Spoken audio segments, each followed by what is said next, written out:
strange at morning and looked at me like I was an idiot. But I think Simon understood what Jesus was talking about. Simon, as the one who had been fishing it for most of his life, understood something that we might never understand. Because he knew from all his years of experience what depths of patience and resilience and intuition and artistry fishing required. He knew the tools of the trade, the limitations of his body, the life and death importance of timing and humility and discretion. And in particular, he knew those waters. He knew that sea. He knew how to respect it and how to listen to it and how to bring forth its best.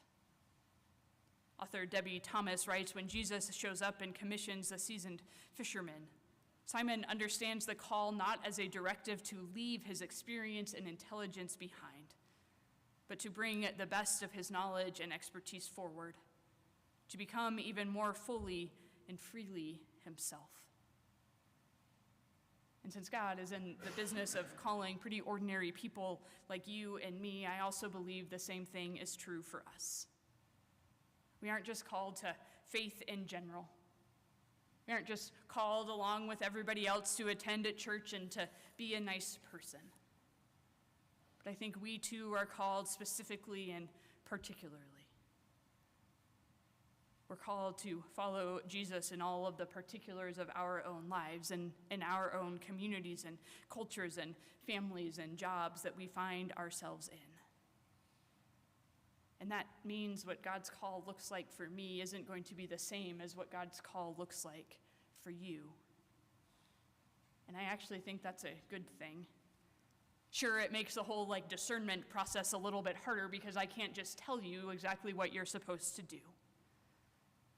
But I think we have to trust that God prizes our intellects and our backgrounds and our education and our skills. That God will use the very stuff that we do every single day for God's purposes. Another way of saying that is I don't think we have to leave ourselves behind in order to accept Jesus' invitation. I think we bring exactly who we are and the things that we have experienced, and we let those things be remade in the hands of God. Because I think the promise of this call is a promise to cultivate us, not to somehow sever us or cut us off from everything that once was. It's a promise that when we dare to go deep, to do the things that we already know and love with Jesus at our side, that something will happen beyond anything that we could have ever imagined on our own. In other words, there's more possibility and potential than we could even begin to imagine. But what I also think that means is that such a call will come at the moments that we least expect it, probably even in the middle of our everyday and ordinary life and work. Because I don't think God waits for us to be all settled in and have everything figured out before God speaks to us and tells us what we're supposed to do. But I think God finds us exactly where we are and shows us how God is calling us. And I think God still uses the details of our particular time and place to catch our attention and to invite us into something new. And that can sound really well and good, but it's probably not quite as obvious in our lives as Simon and his friends here. Because most of the time, messengers won't show up with a ton of shimmering fish and throw them on our desk and assume we're going to get the message. But I think what we have to cultivate is the practice of paying attention. And I think even the practice of paying attention to the strange and to the surprising. To that strange nudging, because that just might be the Holy Spirit. For Simon, it was an itinerant preacher asking him to put his boat back into the water and throw the nets out in the middle of the day. For us, it might come in the voice of a stranger, maybe even in the voice of the other from whom we might choose to turn away.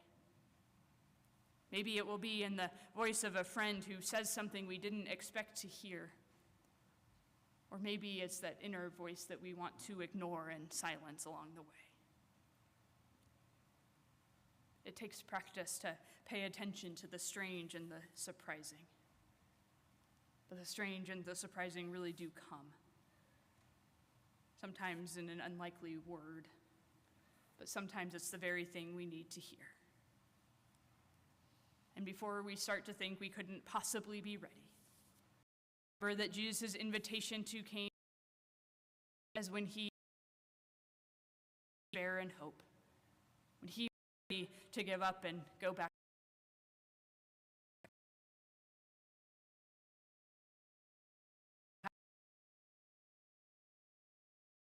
Better fishermen. And so I think it is an invitation to something. Find God is indeed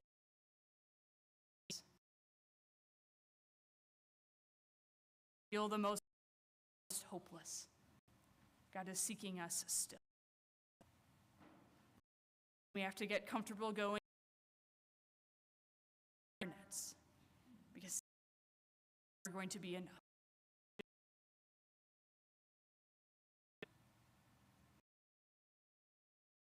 Father, Son, and Holy Spirit.